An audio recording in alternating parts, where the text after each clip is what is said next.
Bonjour. Bonjour. 2-3 mots. Pourquoi vous êtes là? Votre prénom? Sébastien. Sébastien, vous êtes? Je suis enseignant en collège à Bagnolet. À Bagnolet? Ouais. Pourquoi vous êtes là aujourd'hui?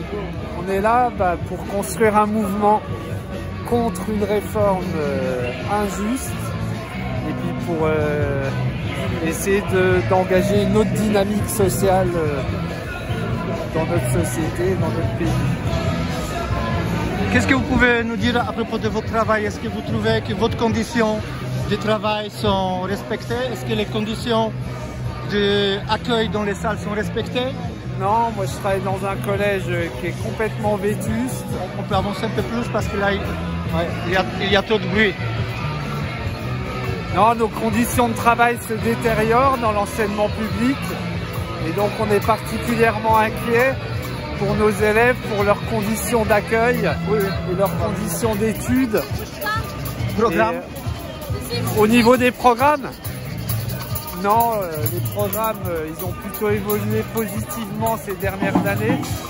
Maintenant, le cadre pédagogique général, lui, il a besoin de bouger et d'évoluer. C'est quoi le motif principal de votre présence ici aujourd'hui? Aujourd'hui, contre la réforme des retraites. Il y a d'autres raisons? Nous, on espère qu'on va vivre un printemps social. Est-ce que selon vous, il s'agit que de la retraite? Non, il ne s'agit pas que de la retraite, il s'agit du rapport au travail, il s'agit des conditions de travail, des salaires, du statut des gens, de lutter contre le précariat. Aujourd'hui, il y a plein de jeunes qui sont touchés par la précarité et qui n'ont pas de statut avant 30 ou 35 ans. Et ça, c'est inadmissible. Et c'est pareil pour les seniors. À partir de 55 ans, il y a des gens qui se retrouvent complètement précarisés.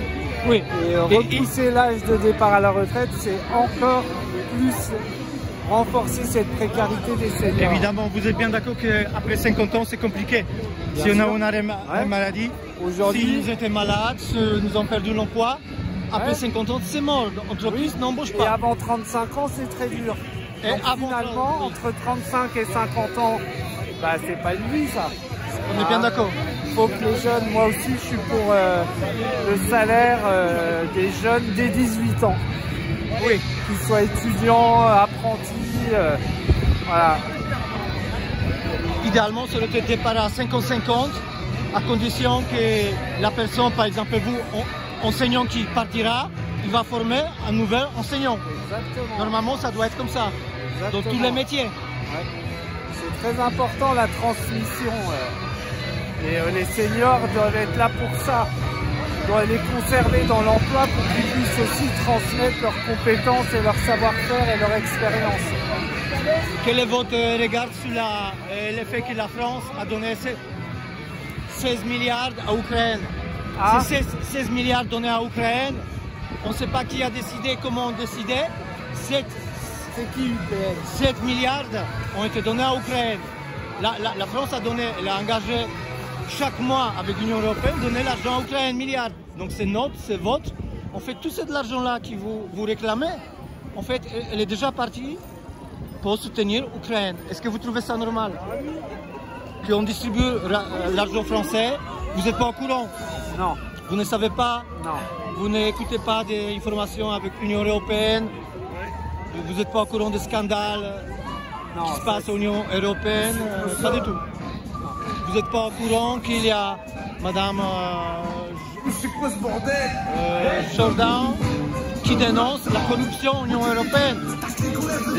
Les contrats Pfizer, ça vous vient de dire? Non. Vous savez que nous ne savons même pas quel est le prix des vaccins que nous avons payés. Allez, ça, je ne vais pas répondre à ça. Et vous trouvez ça normal? Que votre argent soit utilisé sans que vous pouvez regarder.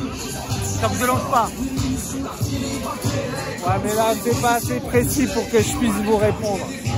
Ok, d'accord. Merci à vous, merci beaucoup.